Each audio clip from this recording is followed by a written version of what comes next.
Hello and welcome back to WD18, the Watford fan channel, and welcome to a video that we probably didn't expect to make tonight.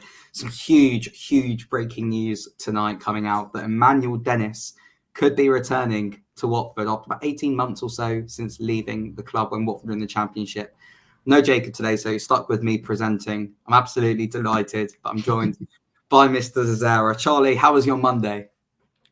Pretty quiet, pretty normal. And then there was a couple of rumblings going on Twitter. Luke sent a little fishing rod out there, and then we heard some rumours spreading around like wildfire. And then we got it. Fabrizio Romano dropped the tweet. Mad scenes. What did Fabrizio say? Wow, yeah. So like you say, Charlie, just going right back to the start, we had Lewis putting a tweet out today at about 5 o'clock saying we might be signing a player who, if he comes in, he will be the best player at the club. And people were all still starting to speculate, saying, who could it be? Who could it be? Before we got the Fabrizio bomber who stated, understand that Watford have agreed a deal to sign Emmanuel Dennis. Surprise return agreed on loan until June, and he's accepted a 70% pay cut to come back and help Watford with his medical book tomorrow. We then had Adam Leventhal reporting something very similar. I'm absolutely delighted with the news. Charlie, how are you feeling about it? I don't think I'm as excited as you. Look, Emmanuel Dennis, when he played for us in the 21-22 season, you've got to remember that's probably one of the worst Watford teams we've seen in recent times. I looked back at his stats earlier. He got 10 goals, 6 assists. That's 16 goal contributions. More notably, he was top for most nutmegs that season. Top most nutmegs in Europe's top 5 leagues. I think he got 9 cards. He got a red card. He's absolutely box office, and I loved watching him. The wild celebrations.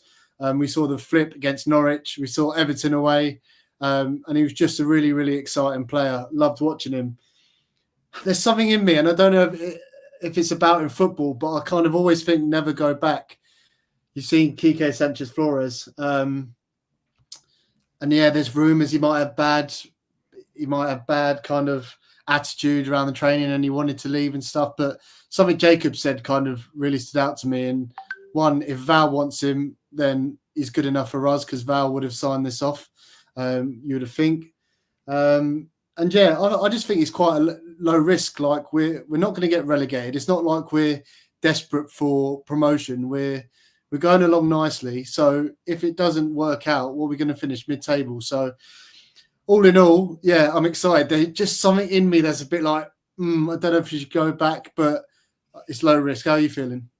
Yeah, I'm really excited. Like you say, Emmanuel Dennis was absolute box office in one of the worst Watford teams I have seen over the years. I think he was the shining light, particularly for the first 2/3 of the season, I want to say. I was surprised he sort of stayed so long the following summer, and we managed to get 2 games out of him in the Championship.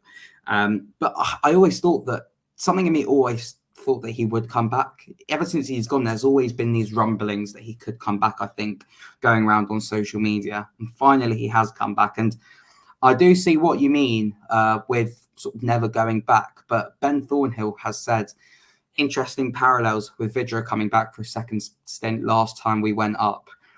Do you think they compare at all? Could be a good omen. Vydra was great when he came back. He was electric when he was first here. Do they compare? Similarly, I think they're both. I think Vydra's probably a more clinical striker, but saying that, I like to drill down to the underlying numbers for Dennis to see what his XG were. But he scored some cracking goals, didn't he? I remember that one. I know we lost against West Ham towards the family end, but it was an absolute beauty of a goal. Yeah, if he can do any kind of job that Vydra did for us, that'd be amazing. But one thing's quite interesting. Where do you think he's going to play? Yeah, it's a really interesting one, that, because obviously with Reece Healey going out, we all expected that Watford would sign a striker. Obviously, we still have Vakun Bio in there, and we also have Militarovic. I think Watford sort of do have 2 options here, whether we go with Emmanuel Dennis down the middle, or he did play out wide a couple of times for us. I think what's more likely is he comes in straight down the middle. I think he's probably fits in really well for what Val wants to do. something that I did sort of think about, I know I've said it on the stream recently in terms of wanting a really big striker, but we haven't really gone sort of with long balls or played to any big striker's strengths. So I think he probably fits in better than Mileta Rivic. And for me, he comes straight into the side up front. I'm not sure what you think. Yeah, I said it a couple of weeks ago when we're talking about a striker. We don't need. This isn't Valball 1. Do you know what I mean? This is Valball 2.0, and this is we've seen the great football. We need someone who's going to be running in the channels, someone who's going to be pressing from the front. I'm going to look back at Dennis's pressing stats from when he was first there, but what I remember, his pressing was pretty good off the ball. And yeah, the boy can finish. I think he's going to go down the middle, play that role, and if he's running at defenders in the Championship, you think if he can do it in the Premier League, then in the Championship he should do pretty well. So it's going to be interesting now. I'm trying to think what would our front three be? Maybe Sema, Dennis, Asprilla. Yeah. I think there are so many players now. We have so many flair players who are really, really dynamic in the final third, which I don't think is what we expected from Valball at all. But I think what it could be is chaos ball again. And I think it could be really, really enjoyable to watch at Vicarage Road. Obviously, a lot of questions there are going to be in terms of attitude. I see here in terms of disruptive influences and possibly just rumours. What Lou Warnes has come out with this evening is that Emmanuel Dennis was the one who pushed for the move, and he was the one who was happy to take a huge pay cut. As Fabrizio Romano tweeted earlier, he's taking up to 70% of a pay cut, which is absolutely massive. Yeah. Charlie, does that change anything for you in terms of perhaps perceptions from the outside of his attitude? Yeah, I'm really keen. Like, we saw the communication the club put out and Val put out when Rhys Ely left. Really transparent. Rhys said he didn't want to. He wanted to leave. Obviously, he wasn't number one, and we kind of let him go. So I'd love to see Val's comments after this. Like I said earlier, if Val's happy with it, I feel like our culture is so much better than it was, and it's a bit more of a winning environment. We've got people like Jake Livermore, Ben Hamer, who aren't going to take any BS, as they say. So. Yeah, as the news is breaking and time goes on, I think I'm getting more and more excited. But I don't know, you're seeing the old HMS Pistol League and stuff like that, and the memes flying around. Definitely. What do you think this leaves for us? Well, I think, again, just going back to attitude, I think one thing that I am at peace with is I don't think Valérien Ismaël's someone who will take any nonsense. I think if he does start playing up, he will be straight out the team, and I don't see a way back from him. And again, it's low risk because he is only on loan. So if things don't work out, then we just leave it come the summer. If it does go really well, then hopefully we do bring him in on a permanent deal. I think this could be the definitive signing in terms of the difference between a top six finish and finishing outside the top six. I think he's a player of so much quality going forward, a player who could absolutely tear it up in this division. I think back to his goal, for example, at Everton away, like you said, or West Ham at home, where he shows so much composure to finish, that I think if he is able to get his head down and get going and hit the ground running, I think he could quite comfortably win us 9 to 15 points. I'd go as far as saying that, because there are games this season where I think we probably would have won it if it wasn't for poor finishing in the final third. It's going to be interesting to see if there is any more movement in the window from a Watford side of things, to see if we're going to look to, I think address things further back on the pitch, which I still think is very, very needed. But a question for you, Charlie, something that I was thinking about: where does he rank amongst the best players in the Championship? We spoke about this a bit earlier. We've got 115 people watching, so if anyone hasn't already, make sure you hit the subscribe button and send us any questions or any comments you have, and we'll answer them as much as possible. So we really appreciate everyone watching, because it's quite reactive, this news. Where does he rank in the best players in the Championship? I've seen a few people go, yeah, he's the best player in the Championship. I'm not too sure. You've got to remember, he's only scored 2 goals since playing for us. He went to Nottingham Forest for 20 million. So again, Gino Pozzo getting 20 million for a player, then getting him back for half a season. Gino's done it again. So 20 million we got from Nottingham Forest. Obviously, that Nottingham Forest weren't an amazing team, but they bought so many players, and Steve Cooper just managed to get them up. But you saw players like Lingard and Emmanuel Dennis, and it just seemed like there were so many players. So, and then he's gone to Turkey. He's only played 8 games. That's something as well that's a bit like, Why has he not been able to settle? But like you said about Luke's comments about wanting to come back, taking a 70% pay cut for a footballer, do you know how much money that is? 6 months. I think it's going to be a lot of fun. Sorry, your question was, where does he rank in the best players in the Championship?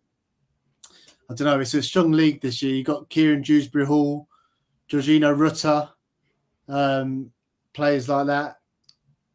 Who's the Southampton Argentine lad? He hasn't been amazing, but Adam Armstrong. I don't know. I want to see the proof in the pudding. I want to see him coming back hungry. I want to see him coming back to prove a point, because obviously a lot of people have sort of said stuff against his name and question his attitude. I want him to ram it down their throat, and I want him to get the ball, run at defenders, and cause absolute mayhem. I want to see some more backflips. I want to see some mad celebrations. I'm a bit giddy now. Definitely. And Lee said here he's got a big point to prove.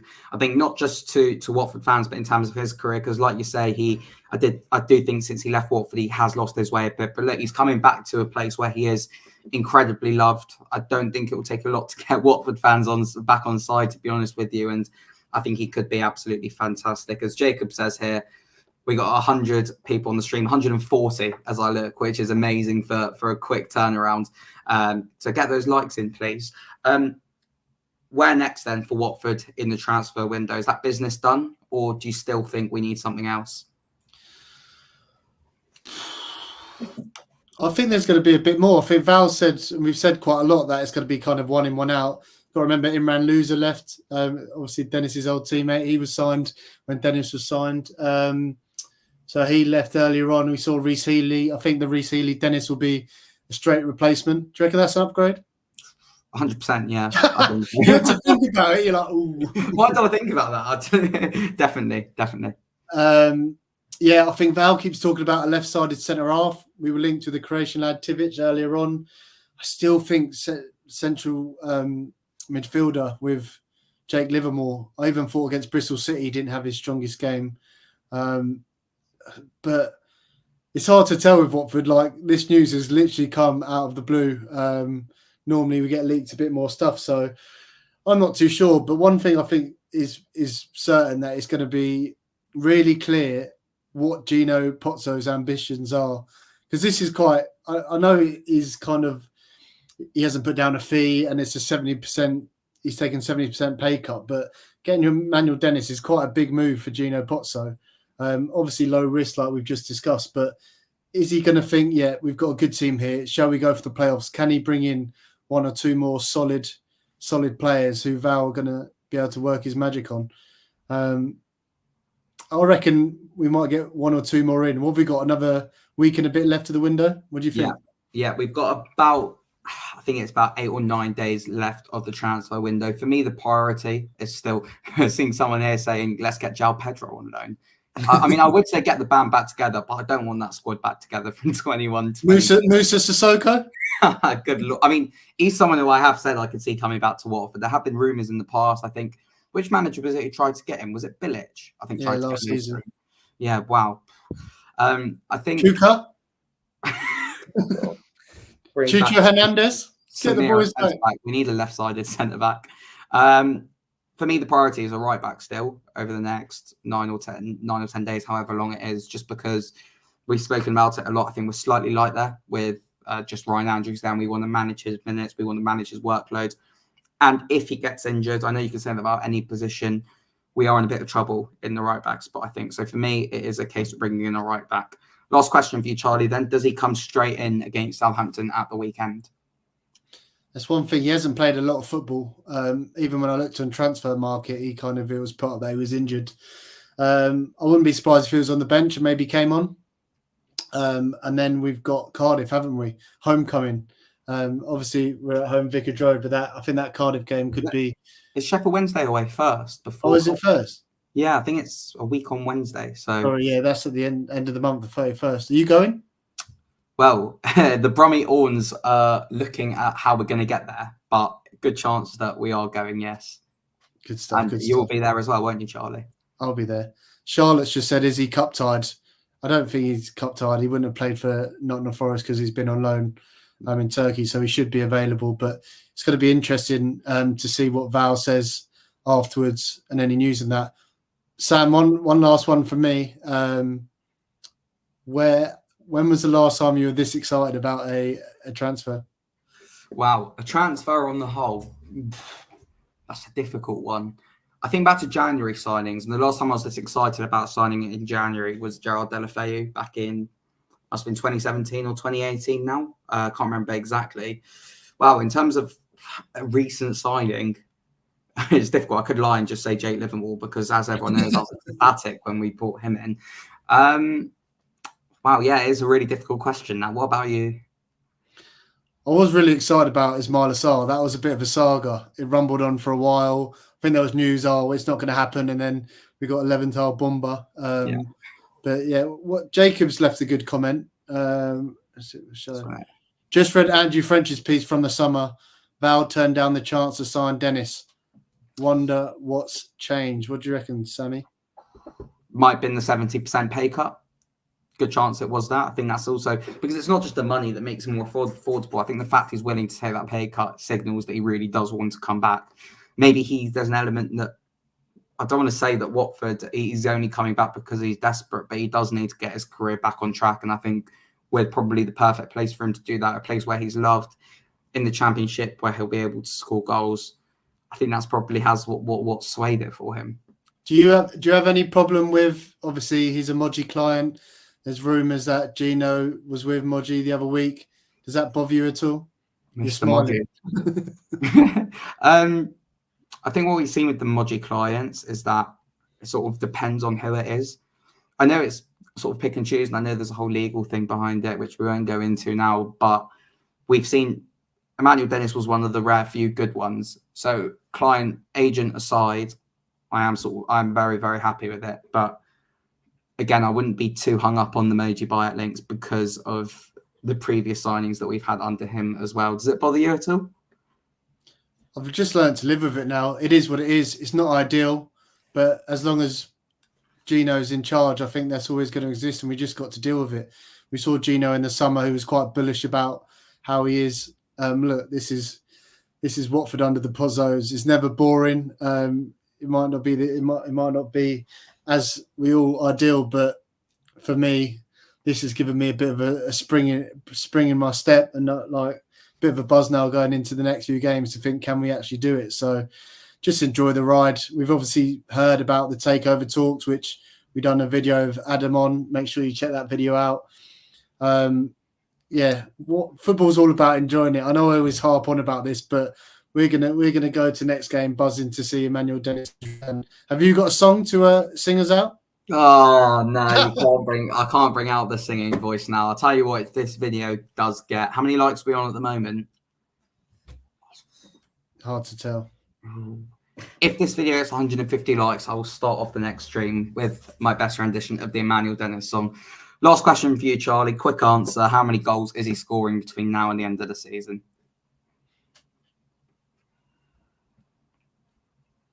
7. I'll go 12. 12? I'll go with 12 goals from Emmanuel Dennis between now and the end of the season. Being optimistic. How many nutmegs? Oh, break the record. I wonder if whatever the record is in the Championship, I'll go one more than that. So someone could let us know in the comments down below. Make sure to check out the WD18 Cup if you haven't already. Reception to that has been absolutely fantastic. So really appreciate it. Really appreciate your donations so far. So make sure to check that out on our socials. Charlie, thank you so much for joining me today. Thanks to everyone for watching. We had about 160 of you on here at one point, which is absolutely fantastic for such short notice. Make sure to like and subscribe, and we'll see you all soon. Up the Watford and up the Emmanuel Dennis.